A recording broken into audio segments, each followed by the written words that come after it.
누가복음 24장 13절에서부터 32절까지 엠마오로 간 두 제자라는 제목으로 이 시간에 하나님의 귀한 말씀을 증거하려고 합니다. 잠깐 기도하겠습니다. 하나님, 이 시간에 우리의 예배를 받아 주옵소서. 예수님께서 부활하시고 승천하시기 전까지 수많은 제자들에게 나타났고, 오늘 이 시간에 하나님의 말씀을 통해서 엠마오상의 두 제자에게 나타나심으로 인하여서 그 부활의 진정한 의미가 오늘 우리에게 어떤 참된 뜻을 가져다 주는가 깨달을 수 있게 하여 주옵시고, 이 시간에도 우리의 마음문이 활짝 열어지고 우리의 심령이 뜨거워지고 참된 부활의 주님을 알아보고 느낄 수 있는 귀한 복된 시간 되게 하여 주옵소서. 살아계신 주 예수 그리스도의 이름으로 감사하고 간절히 기도 올려옵나이다. 아멘. 오늘 이 엠마오로 가는 두 제자의 그 모습이 우리가 이 세상을 살아가는 데 있어서 신앙생활하면서 갖는 그러한 모습과 비슷하다고 볼 수가 있겠습니다. 그들의 그 모습 속에서 오늘 우리들에게 비춰진 우리들의 그 신앙의 모습이 어떤 모습인가 잘 한번 살펴보면서 귀한 은혜를 나눴으면 감사하겠습니다. 예수님께서는 십자가에 못 박혀 죽으시고 사흘 만에 부활하셔서 40일 동안 이 땅에 계셔서 11번 제자들에게 직접 나타내 보이셨습니다. 그리고 수많은 사람들에게도 나타내 보이셨습니다. 자, 그런데 특이하게도 사도들이 12사도, 11사도가 아닌 이름 없는 제자들에게 먼저 예수님께서 나타내 보이셨다라는 것입니다. 자, 그 여인들이 제일 먼저 예수님의 그 무덤을 찾아갔습니다. 그때 이런 음성을 듣게 되죠. 어찌하여 산 자를 죽은 자들 가운데서 찾느냐? 이 말은 오늘 우리에게 던져지는 그러한 질문일 수 있겠습니다. 오늘 우리가 이 신앙생활을 하는 데 있어서 왜 아무런 답을 얻지 못하고 예수님의 십자가의 죽으심과 예수님의 그 부활의 참된 의미를 갖지 못하고 그냥 무덤덤하게 신앙생활을 하느냐라는 것입니다. 어찌하여 산 자를 죽은 자들 가운데서 찾느냐?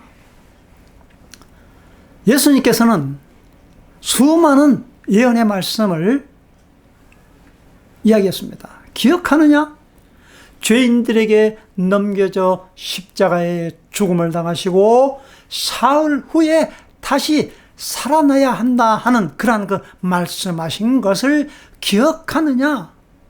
제자들조차도 그 말을 이해할 수가 없었고 깨달을 수가 없었고 기억할 수가 없었던 것입니다. 그래서 다 뿔뿔이 흩어져 버리고 말았습니다.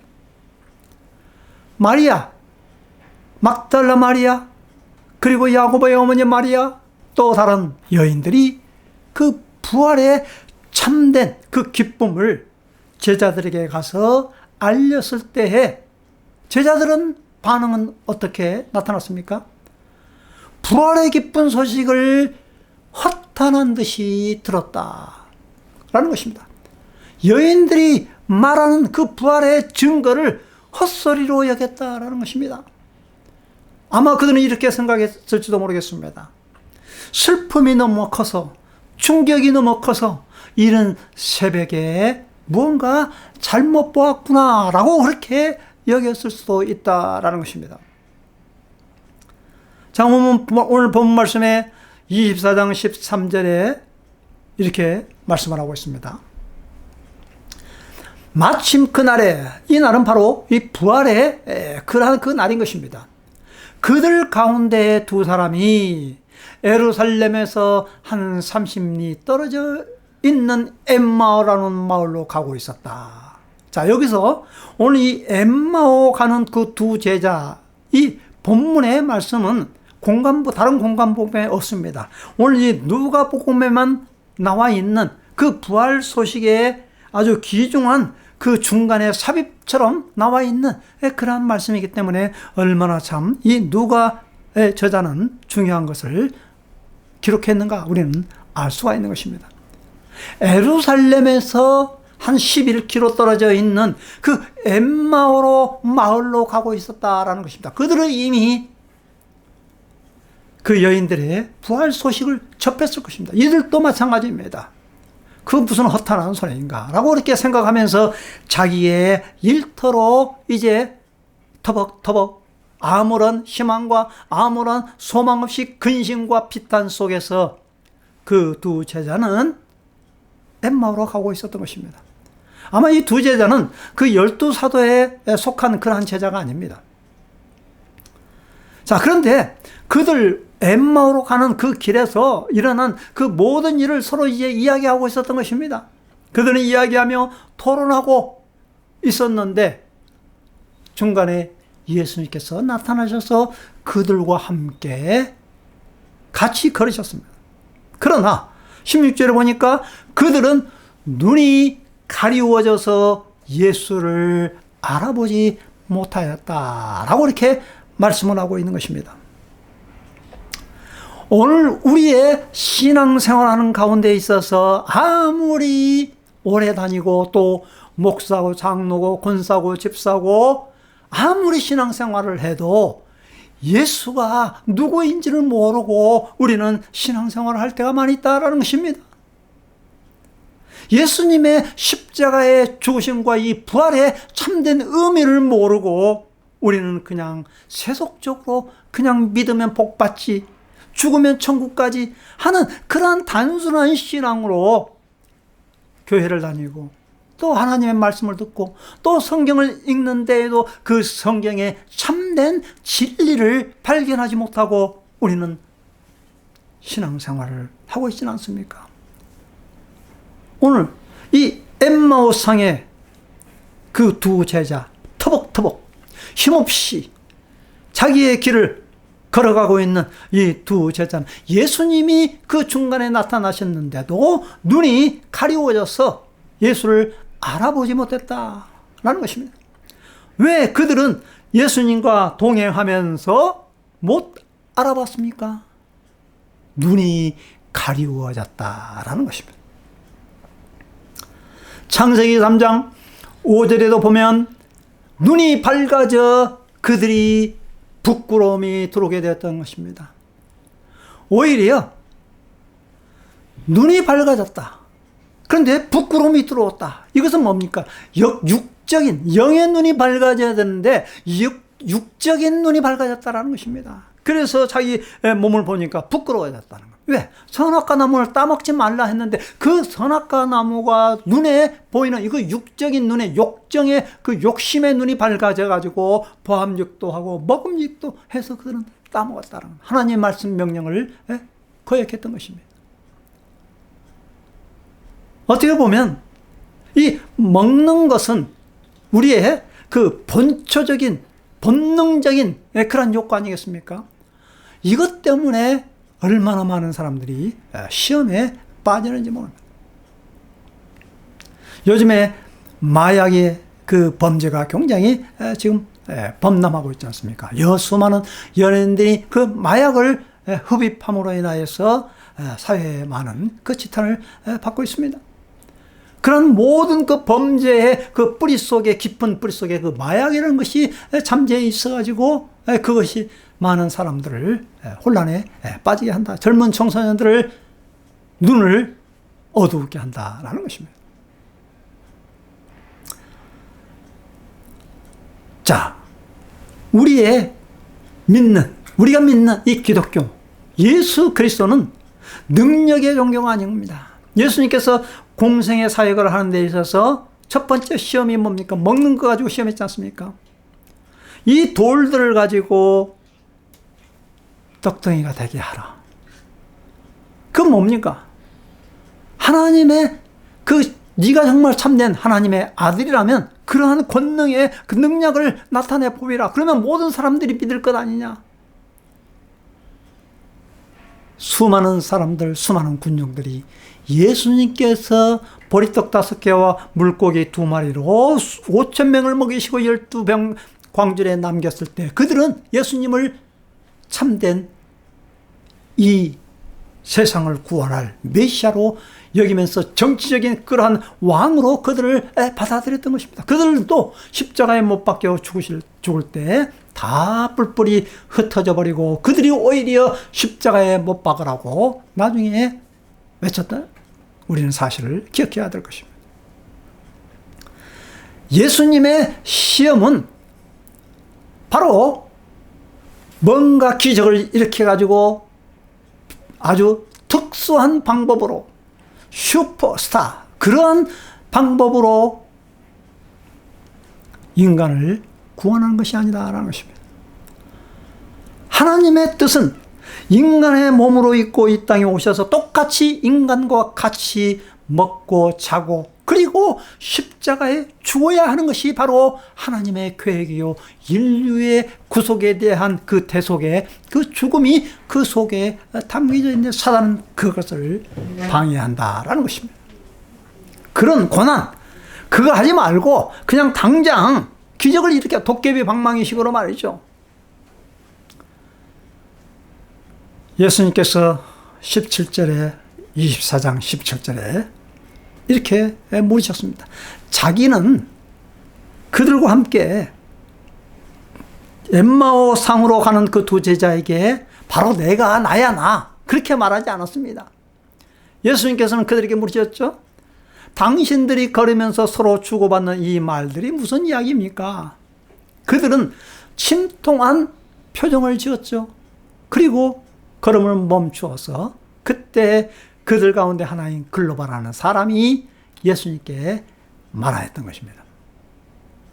자, 왜 그들은 침통한 표정으로 슬픈 표정으로 탄식으로 그들은 터벅터벅 엠마오로 가고 있었습니까? 그들은 궤도 이탈을 했다라는 것입니다. 슬픈 빛을 띠고 침통한 표정으로 예수님께서는 분명히 부활하셔서 제자들에게 갈릴리로 가야 한다라고 그렇게 말씀을 하고 있는 것입니다. 궤도 이탈. 오늘 우리의 신앙에 있어서 아무리 오래 다닌다 할지라도 이 궤도 이탈을 하면서 우리는 신앙생활을 할 경우가 너무 많이 있다는 것입니다. 그것은 곧 종교생활인 것이죠. 기차가 레일, 그 2 레일을 밟고 그 바퀴가 달리는 것 아니겠습니까? 예수님의 죽음과 이 부활의 바퀴로 우리는 그것을 믿고 우리의 신앙생활을 끝까지 해나가는 것입니다.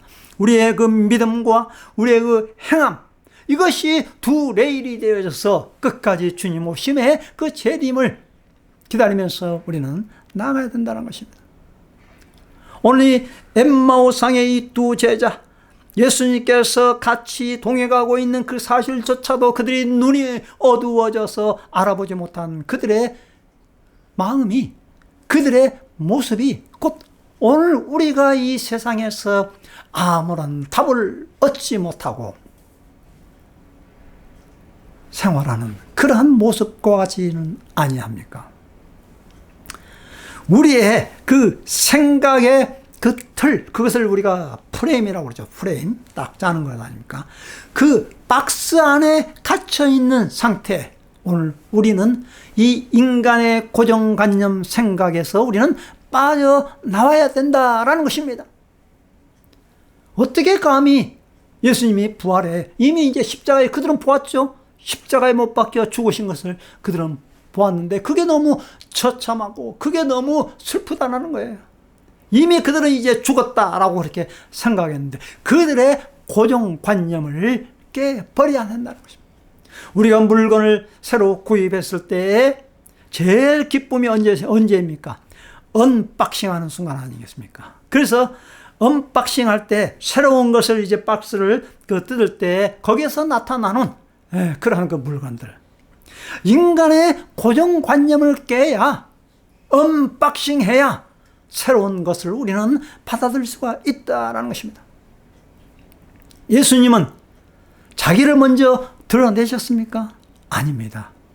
그들과 함께 동행하면서, 그들과 함께 대화하면서 그들의 삶을 들어주고 그들의 이야기를 들어주면서 예수님께서는 그들의 생각을 바꾸게 했다는 것입니다. 예수님께서 그들에게 물으셨죠. 무슨 일이냐 이거예요. 예루살렘에서. 몰라서 그렇습니까? 그들이 대화하고 있는 그 내용이 바로 나사렛 예수에 관한 그러한 일이었던 것입니다. 그는 하나님과 모든 백성 앞에서 행동과 말씀에 힘이 있는 예언자였는데, 그런데 대제사장들과 지도자들이 그를 넘겨주어서 사형 선고를 받게 했고 십자가에 못 박아 죽였다. 그래서 슬프다는 거예요. 그래서 24장 21절에 그들이 중요한 말을 하고 있죠. 우리는 그분이야말로 이스라엘을 구원하실 분이라는 것을 알고서 그분에게 우리가 모든 소망을 다 걸고 호산나 종려나무를 들고 말이죠. 호산나 외쳤는데 그냥 십자가에 힘없이 죽다니. 자, 그런데 또 더욱 놀라운 것은 그뿐만이 아니라 그런 일이 있은 지 벌써 사흘이 지났는데 우리 가운데 몇몇 여자가 우리를 놀라게 했는데 그들은 새벽에 무덤에 갔다가 그의 시신을 찾지 못하고 돌아오서 하는 말이 천사들의 환상을 보았다는 것인데 천사들이 예수가 살아계신다고 말했다는 거예요. 이게 더욱 혼란에 빠지게 했다는 거예요. 그래서 우리와 함께 있던 몇 사람이 무덤으로 가서 보니까 그 여자들이 말한 대로였고 그분은 보지 못하였다.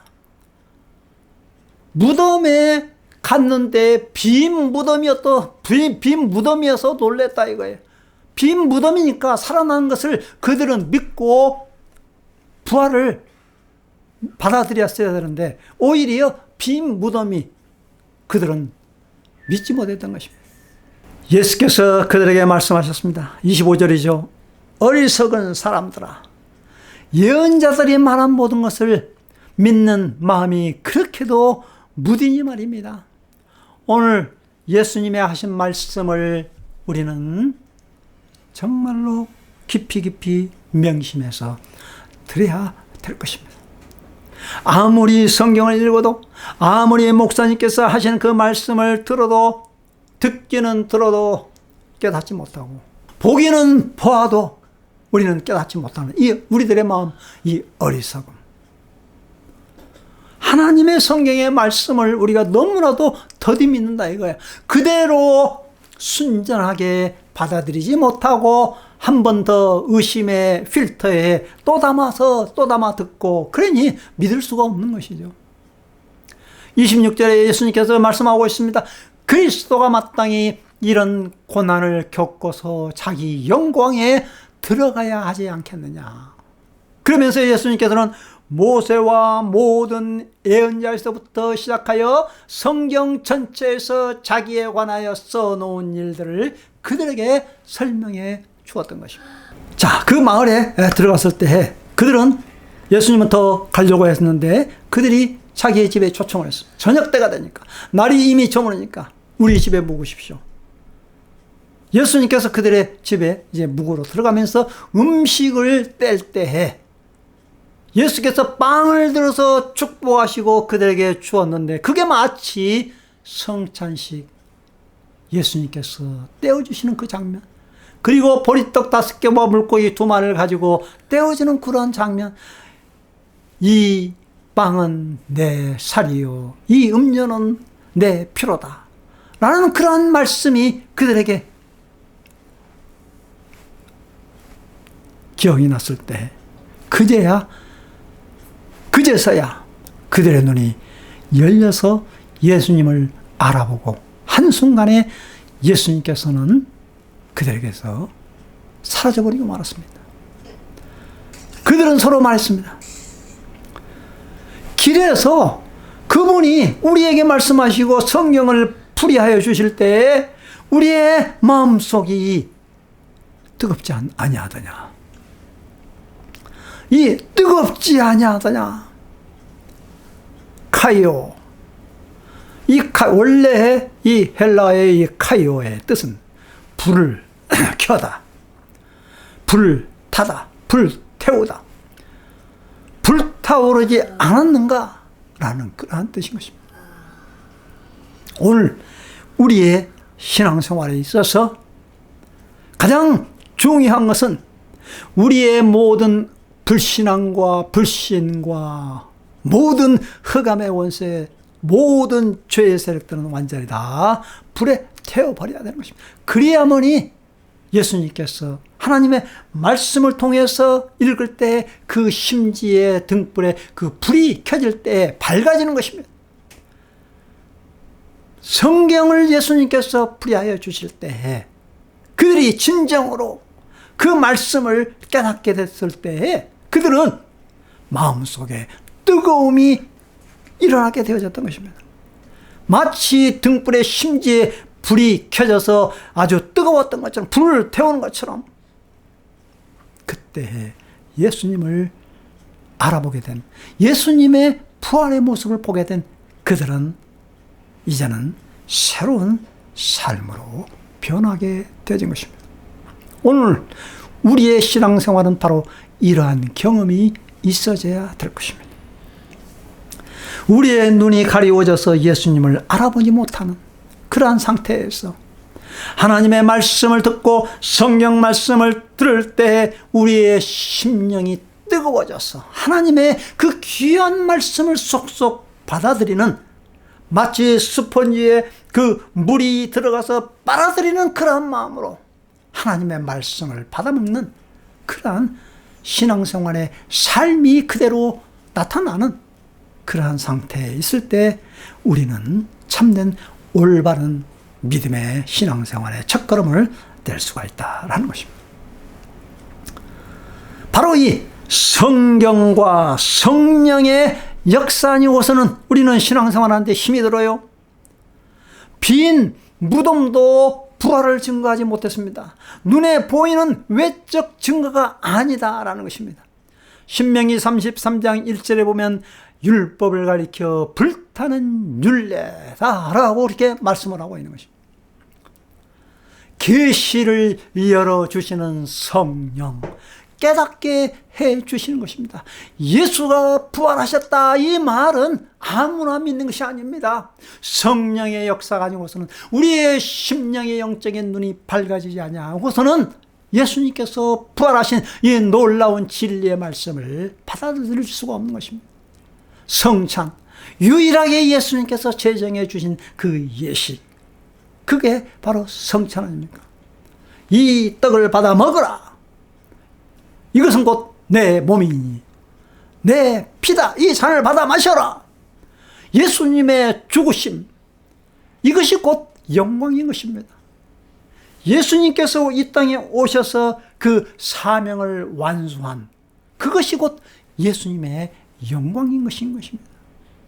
이 영광에 우리도 동참해야 되는 것 아니겠습니까?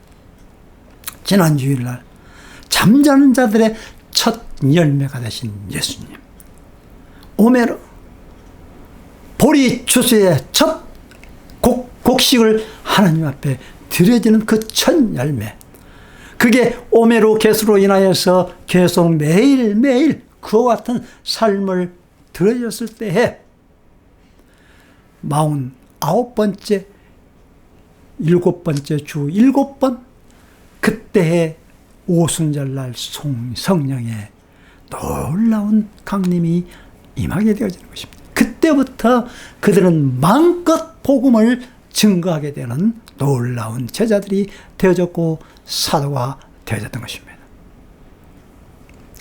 예수님의 부활은 시간과 공간을 초월하는 부활인 것입니다. 또한 몸의 부활인데 이것은 곧 변화된 모양, 영광스러운 모습이었던 것입니다. 부활의 주님을 우리는 자연 상태로 믿는 것은, 그것은 보통 은혜가 아닌 것입니다. 특별한 은혜인 것입니다. 믿지 않고서는 믿는다라고 우리가 할 수 없는 것입니다. 이 부활의 이 놀라운 그 신앙.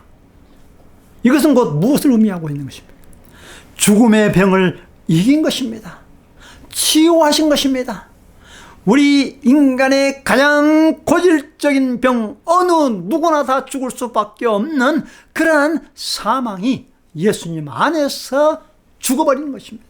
우리 인간의 모든 죽음과 모든 어두움과 이런 것이 바로 예수님의 부활로 말미암아 죽음이 박살난 사건이 바로 부활인 것입니다. 그것을 예표하기 위해서 예수님께서는 나사로를 죽은 자 가운데서 다시 살아나게 하셨고, 야이로 회당장의 딸 죽었는데 이렇게 말하고 있죠. 마가복음 5장 35절에 아직 예수께서 말씀하실 때 회당장의 집에서 사람들이 와서 회당장에 이르되 당신의 딸이 죽었나이다. 어찌하여 선생을 더 괴롭게 하나이까.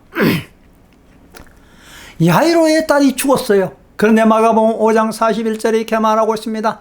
내가 너에게 말하더니 소녀야 일어나라 하십니다. 달리다 쿰, 달리다 쿰, 달리다 쿰, 소녀야 일어나라. 살리셨습니다.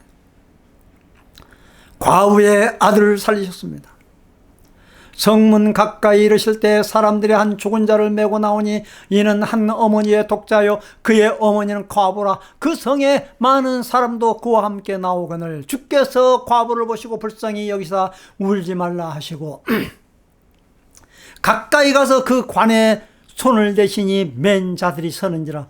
예수께서 이르시되 청년아 내가 네게 말하노니 일어나라 하시매. 누가복음 7장 14절이죠 15절에 죽었던 자가 일어나 앉고 말도 하거늘 예수께서 그를 어머니에게 주시니. 도르가가 나옵니다. 사도행전 9장 36절에서 40절에 나오죠. 여인입니다. 욥바에 다비다라 하는 여자가 있으니 그 이름을 번역하면 도르가라. 선행과 구제하는 힘이 심히 많더니 그때 병들어 죽음의 시체를 씻어 다락에 누이니라. 40절에 사도행전 9장 40절에 이렇게 말하고 있습니다. 베드로가 사람을 다 내보내고 무릎을 꿇고 기도하고 돌이켜 시체를 향하여 이르되 다비다야 일어나라 하니 그가 눈을 떠 베드로를 보고 일어나 앉는지라. 이 놀라운 경험, 바로 이 베드로가 그 부활, 예수님의 부활을 믿음으로 이러한 사건들이 일어나게 되는 것 아니겠습니까? 또 사도 바울을 보십시오. 유두고라는 청년이 창에 걸터 앉아 있다가 깊이 졸더니 바울이 강론하기를 다하매 그 졸음을 이기지 못하고 3층에서 떨어져 일으켜보니 죽었는지라. 사도행전 20장 9절에 말씀을 듣다가 유두고라는 청년이 창터 그 3층에서 떨어져 죽었어요. 바울이 내려가서 그 위에 엎드려 그 몸을 안고 말하되 떠들지 말라 생명이 그에게 있다 하고 살리셨습니다. 이제 말씀의 결론을 내리고자 합니다. 우리의 신앙의 여정은 바로 이 엠마오 상으로 가는 그러한 두 제자와 같이 아무리 하나님의 말씀을 들어도 깨닫지 못하고 답이 없는 무기력한 그러한 신앙생활에서 예수님과 같이 동행하는 예수님의 모습이 참된 모습으로, 부활의 모습으로 우리의 심령 가운데 들어왔을 때 우리는 그때부터 올바른 부활의 증인이 되어지는 것입니다.